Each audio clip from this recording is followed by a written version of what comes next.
नमस्कार दोस्तों, आप सभी का मेरे चैनल में एक बार फिर से स्वागत है। आइए सुनते हैं भगवान शिव की शिवरात्रि से जुड़ी एक बहुत ही सुंदर कहानी। भोला और हरिया दोनों गहरे मित्र थे। दोनों के खेत पास पास में थे और वो अपने खेतों में मिलजुल कर काम करते थे। एक दिन हरिया ने भोला से कहा, भोला, हम इतनी मेहनत से फसल उगाते हैं लेकिन फिर भी हमारी गरीबी दूर नहीं होती। हमें कुछ और काम भी करना चाहिए। ये सुनकर भोला कहता है, मित्र, ऐसा नहीं है। भगवान जितना दे रहे हैं उसी में खुश रहना चाहिए।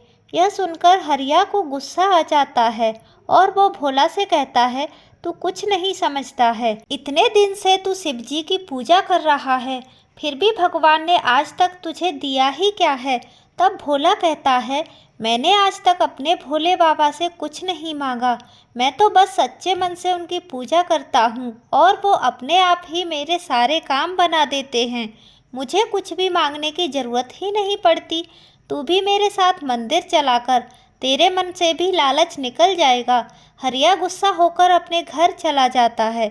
घर में उसकी पत्नी सुमित्रा ने उससे पूछा तो हरिया ने कहा, मैंने अपने मित्र भोला के साथ मिलकर व्यापार करने की सलाह दी तो उसने मना कर दिया और कहा कि भोले बाबा की कृपा से वह इतने में ही खुश है। यह सुनकर सुमित्रा ने कहा, भोला भैया भगवान शिव के भक्त हैं। आप बचपन से उनके साथ ही रहते हो, फिर भी आप कभी मंदिर नहीं गए। सबका अपना अपना विश्वास है। वैसे उनके कहने पर आप भी मंदिर जाकर भोले बाबा का आशीर्वाद ले लो। यदि भगवान ने चाहा तो आपका व्यापार करने का सपना भी पूरा हो जाएगा।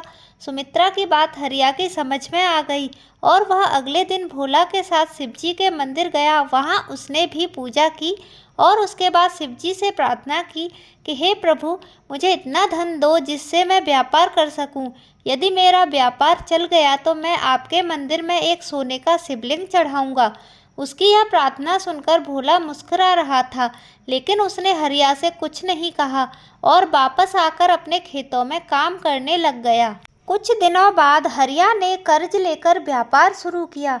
भगवान भोलेनाथ की कृपा से उसका व्यापार अच्छा चलने लगा। एक दिन हरिया भोला से मिलने गया। उसने कहा, भोला देख, तूने भोलेनाथ की इतनी सालों से भक्ति की और कुछ नहीं मांगा, और मैं तेरे साथ केवल एक दिन मंदिर गया और भगवान से सोने का शिवलिंग चढ़ाने की बात की तो बाबा ने खुश होकर मेरा व्यापार शुरू करवा दिया। तब भोला ने कहा, तुमने जो मांगा तुम्हें मिल गया। मैंने तो भगवान से केवल उनकी भक्ति ही मांगी थी, जिसमें मैं बहुत खुश हूँ। तुम्हारी खुशी धन दौलत में है और मेरी खुशी भोलेनाथ की भक्ति में है।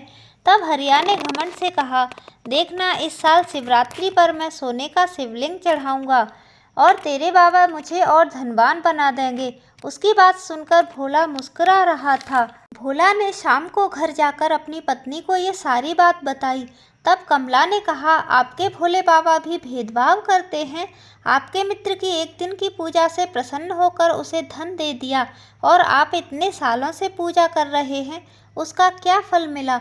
आप भी मंदिर जाकर भोले बाबा से कहना कि आप भी सोने का शिवलिंग चढ़ाएंगे।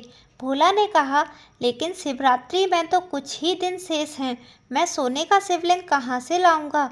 लेकिन अगर तू जिद ही करती है तो मैं मिट्टी का शिवलिंग बनाकर चढ़ा दूंगा। भोला की बात सुनकर कमला कुछ नहीं बोली। अगले दिन भोला शिवजी के मंदिर गया और बाबा से कहा, हे भोले बाबा, मैं शिवरात्रि को आपको मिट्टी का शिवलिंग अर्पित करूंगा। ये कहकर वो अपने खेत पर चला गया। शिवरात्रि के दिन भोला और हरिया पूजा का थाल सजाकर मंदिर पहुंच गए।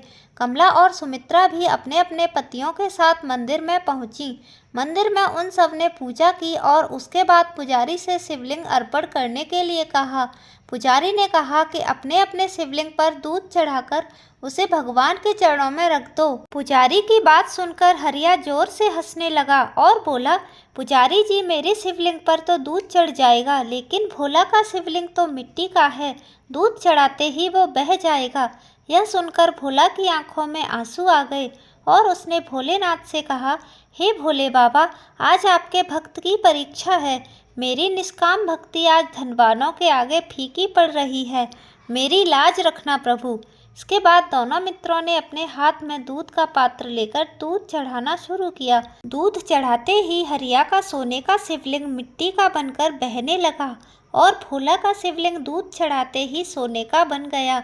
ये देखकर भोला खुश हो गया और हरिया रोने लगा। तब भोला ने उसे समझाया, मित्र भगवान धन से नहीं मन के भाव से प्रसन्न होते हैं।